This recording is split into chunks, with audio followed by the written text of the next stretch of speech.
Good morning, dear students. Today we are here to discuss chemical properties of carbon compounds. As you have already studied carbon, its allotropes, organic compounds, and hydrocarbons in your previous lessons.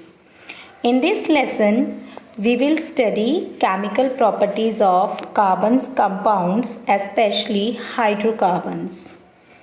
We will study the chemical properties related to hydrocarbons in this lesson. This lesson includes three parts as follows: chemical properties of carbon compounds, ethanol and ethanoic acid, physical and chemical properties, soaps and detergents with their cleaning action. There are some chemical properties of carbon compounds. These are: number 1, combustion reactions; number 2, oxidation reaction; number 3, addition reaction; number 4, substitution reaction. Let's start with the first chemical property, that is combustion.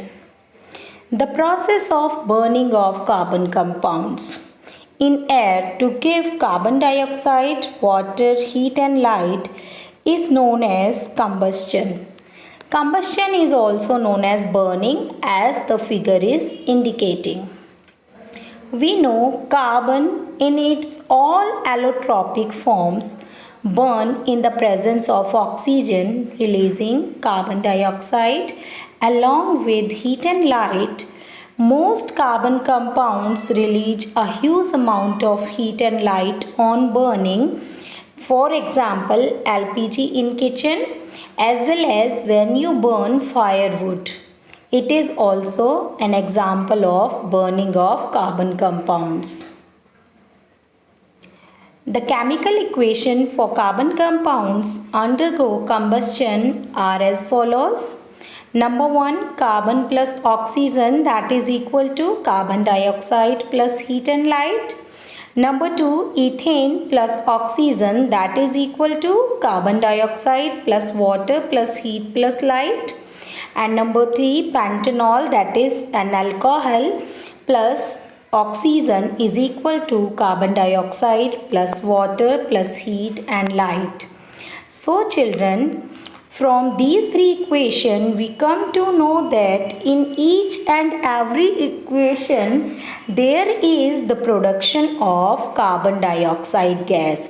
It means whenever there is combustion of carbon compounds, it releases carbon dioxide gas plus heat and light. Some facts about the combustion. Saturated hydrocarbons, as you know, these are the hydrocarbons having single carbon-carbon bond. There is no double or triple bond.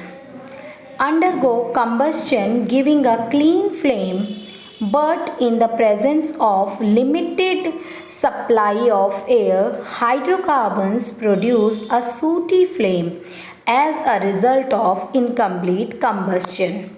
Gas stove at home has inlets for sufficient supply of oxygen. Hence, the mixture burns giving a clean blue flame. Isn't it? Have you observed blue flame at your home?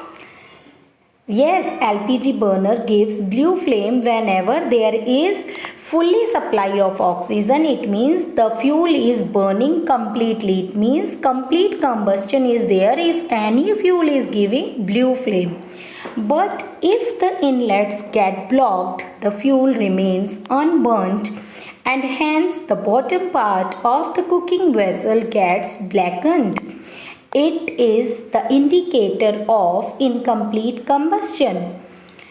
Combustion of fossil fuels such as coal and petroleum containing nitrogen and sulfur leads to the formation of oxides of nitrogen and sulfur that act as major pollutants in the environment.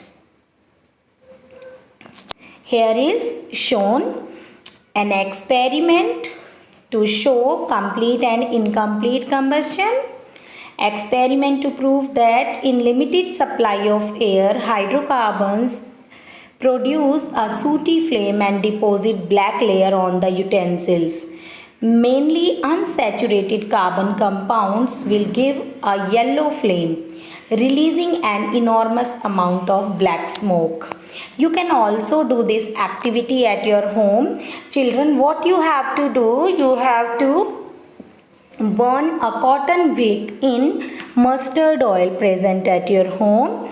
Then you have to put a spoon on the flame of this burning wick. After some time you will see that some black carbon is deposited on the spoon. It indicates that there is taking place incomplete combustion. The second one reaction is oxidation reaction. Oxidation reaction means reaction of carbon compounds with oxygen. Carbon compounds get readily oxidized on combustion. The following equation shows the conversion of alcohols to carboxylic acids. Here is ethanol. Ethanol is converted into ethanol by reacting with oxygen, and then ethanol, when reacting with oxygen, it will convert it into ethanoic acid. Third one reaction is addition reaction. During addition reaction, as its very name indicate, an unsaturated hydrocarbon adds hydrogen to the reaction in the presence of a catalyst. A catalyst is a material which does not participate in a chemical reaction but causes a reaction to occur or proceed at a different rate. Catalysts such as palladium or nickel proceed a reaction to a different rate without affecting the reaction to give saturated hydrocarbons. Here is given the reaction of ethene plus hydrogen in presence of nickel catalyst, and it will convert it into ethane.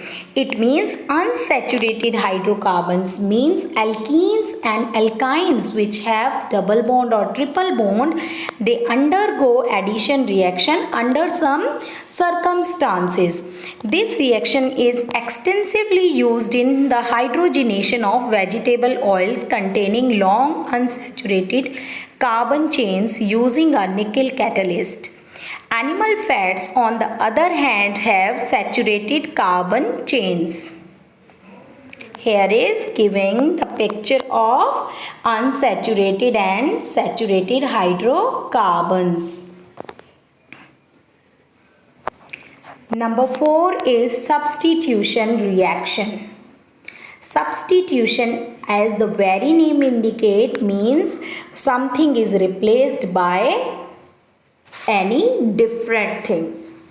A reaction in which one functional group or atom is replaced by another functional group or atom is called substitution reaction. Saturated hydrocarbons are fairly unreactive and are inert in presence of most reagents.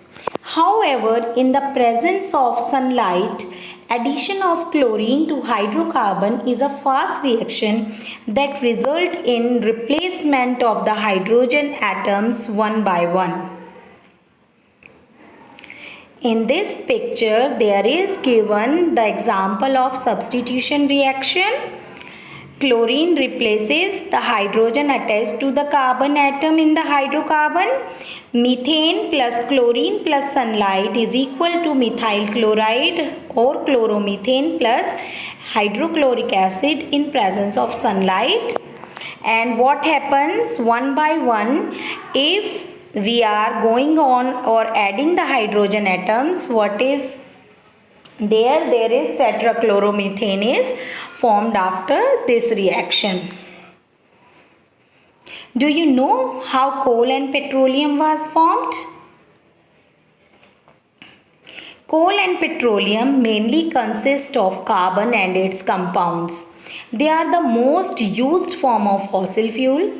Coal is formed when the dead organic matter such as plants and animals decay and are subjected to high pressure and immense heat or temperature for a long period of time. They get buried under the earth's surface and got blackened. The formation of coal and petroleum is a continuous process and it takes millions of years for the formation of these fossil fuels by natural processes. Since the major content of coal is carbon and the formation of coal starts with dead organic matter, the process of conversion of dead organic matter into coal is referred to as carbonization. It means by the process of carbonization, coal and petroleum are formed inside the earth's surface.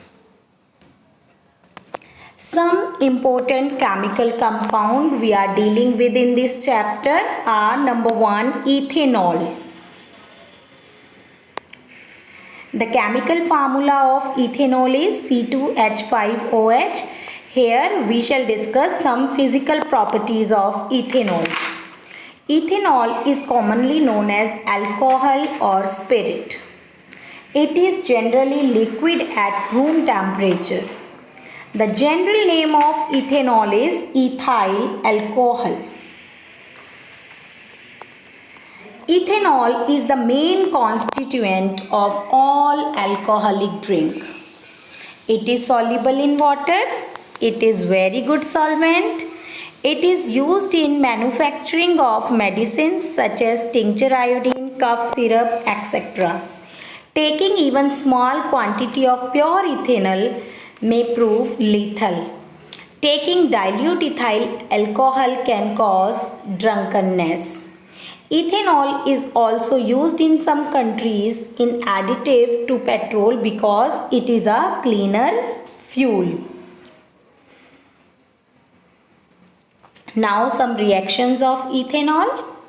Reaction of ethanol with sodium metal means what happens when ethanol reacts with sodium metal? The answer is when ethanol reacts with sodium, it gives sodium ethoxide and hydrogen gas as shown in the reaction. Ethanol plus sodium is equal to sodium ethoxide plus hydrogen. Second one, chemical property of ethanol is oxidation of ethanol. Ethanol, as you know, it is an alcohol. And ethanol, when it is oxidized, produces ethanoic acid. Ethanol plus alkaline KMNO4 or acidified K2Cr2O7, that is equal to ethanoic acid. Now dehydration of ethanol. Dehydration means coming out of water molecule or water molecule is getting away from the ethanol. Ethanol gives ethene and water when it is heated with concentrated sulfuric acid. Dehydration of ethanol is taken place in presence of sulfuric acid. When sulfuric acid reacts with ethanol, it gives ethene plus water. This reaction is known as dehydration of ethanol. The second one main compound is ethanoic acid. The structural formula of ethanoic acid is given here. Now come to some physical properties of ethanoic acid. Ethanoic acid is generally known as acetic acid and belongs to a group of acids known as carboxylic acids. Melting point of ethanoic acid is 290 K. Ethanoic acid freezes in winter and hence it is known as glacial acetic acid. Ethanoic acid is a colorless liquid. 5 to 8% solution of acetic acid or ethanoic acid in water is known as vinegar. and it is used as a preservatives in pickles. Carboxylic acids are weak acids as compared to mineral acids like HCl. These are the physical properties of ethanoic acid. Now come to chemical properties, main reaction of ethanoic acids. Number 1, esterification. When ethanoic acid reacts with ethanol in the presence of an acid as a catalyst, it gives ethyl acetate, that is an ester. This is called esterification reaction. Ethanoic acid plus ethanol, that is resulting into ethyl acetate. Here is given also the picture of the formation of ethanoic acid to esters. Now what the esters are? Esters are formed most commonly after the reaction of acid and alcohol. They have sweet fragrance and are used in making of perfumes and used as flavoring agent because they are fruit smelling compounds. Esters react in the presence of an acid or base to give back the alcohol and carboxylic acid. Now sponification. On the other hand, when the ester is treated with sodium hydroxide, it gives alcohol and sodium salt of carboxylic acid. This reaction is called sponification as it is used in the manufacturing of soap. That's why this reaction is known as sponification reaction. Sodium acetate is called sodium ethanoate also. Now reaction of ethanoic acid with a base. What happens when ethanoic acid reacts with base? When ethanoic acid reacts with sodium hydroxide, which is a base, it gives sodium acetate and water.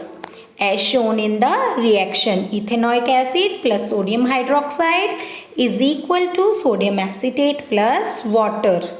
Students, you have to practice these equations or these chemical reactions by writing, because whenever you will involve your motor skills, your writing, then you will never forget these reactions. You need a practice of writing the reactions to learn these equations. Reaction of ethanoic acid with carbonates and hydrogen carbonates. When ethanoic acid reacts with sodium carbonate, it gives sodium acetate, water and carbon dioxide. Ethanoic acid here is given in the picture plus sodium carbonate, that is resulting into sodium acetate plus carbon dioxide plus water. When ethanoic acid reacts with sodium hydrogen carbonate, it gives sodium acetate, water and carbon dioxide. Here is given in the picture, the reactions picture is there. Ethanoic acid plus sodium hydrogen carbonate, it will result into sodium acetate plus carbon dioxide plus water. Now I will also request you to write these equation in your notebook. Now come to the third part of this lesson, that is soaps and detergents. We use soap and detergent in our daily life. We cannot assume our daily washing or cleaning habits, cleaning of clothes or washing of clothes or bathing, we can never assume these activities without soaps and detergents. So soaps and detergents play a very important role in our day-to-day life. Now what are soaps? A soap is a water soluble compound. As you know it very well, you wash your hands daily with soap or you take bath with the help of soap. which is made via a process called saponification, as I have earlier told you, by the reaction between sodium hydroxide or potassium hydroxide with vegetable or animal oil or fat. Characteristics of soap. Number 1, hardness. Harder the soap, which is dense bar, lasts longer. Cleansing. The first reason the majority of people use soap is to get clean, isn't it? A soap molecule consists of a chain of carbon atom where one end of the chain attracts oil and the other attracts water. Soap should be balanced and not too much or too less of cleansing ingredients should be added. Conditioner. Soap conditioners are preferred as emollients. Once you have washed your hands, and what's left behind on your skin after you rinse depends on the type of a soap a person uses. For instance, consider a person with dry skin. He or she should select a soap with moisturizing emollients that can prevent water evaporation. Lather. Most people like soap which produces lather. The balance of bubbles and cleansing, soothing cream makes lather so satisfying. Now fragrance. It is an essential factor. Aromas evoke a unique combination of personal memory and enrich our daily life. Fragrance revitalize us, calm us, and most importantly, mask our body odors. What are detergents? Amphipathetic molecules that contains charged hydrophilic or polar groups at the end of the long lipophilic hydrocarbon groups are called as detergents. The charged hydrophilic group are called as the head and the long lipophilic hydrocarbon group is known as tail. It means the detergent molecule has two parts, one is head and other is tail. Hydrophilic charged group is known as head and lipophilic. Hydrophilic means water loving. Lipophilic means fat loving or oil or grease loving. Group is known as tail. Detergents are also known as surfactants as they have the ability to decrease the surface tension of the water. Now properties of detergents. The concentration at which micelles formation starts is called as critical micelles concentration. Aggregation number is the average number of monomers in a micelle. Relative micelle size is indicated by micelle molecular weight. The temperature at which the detergent solution is around or above its critical micelle concentration separates into two phases is called the cloud point. Soaps are the salts of long carboxylic acids, while detergents are generally ammonium or sulfonate salts of long chain carboxylic acids. Now cleansing of cloth using soap or detergent. When soap is mixed in water, it forms a structure called micelles. Because of the formation of micelles, we see the foam of soap in water. In micelles, one end of soap molecule is toward the oil, while the ionic end faces outside. This forms an emulsion in water. Dirt in the clothes contain oil which gets stuck with the clothes when cloth is dipped in the soap water. Soap micelle help in dissolving dirt present in the cloth and water which can be washed out while rinsing. This cleans the clothes. Micelles. When soap is mixed in water, it forms a structure called micelles. Because of the formation of micelles, we see the foam of soap in water. In micelles, one end of soap molecule is towards the oil while the ionic end faces outside. This forms an emulsion in water.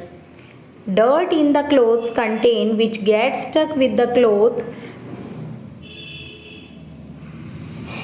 Here is given the structure or picture or cleansing action of soap. First picture, there is the picture of micelles. This is, it has two parts. One end is hydrophilic head and the second is hydrophobic tail, means lipophilic. The tail is lipophilic. The head combines with water and the tail combines with the dirt.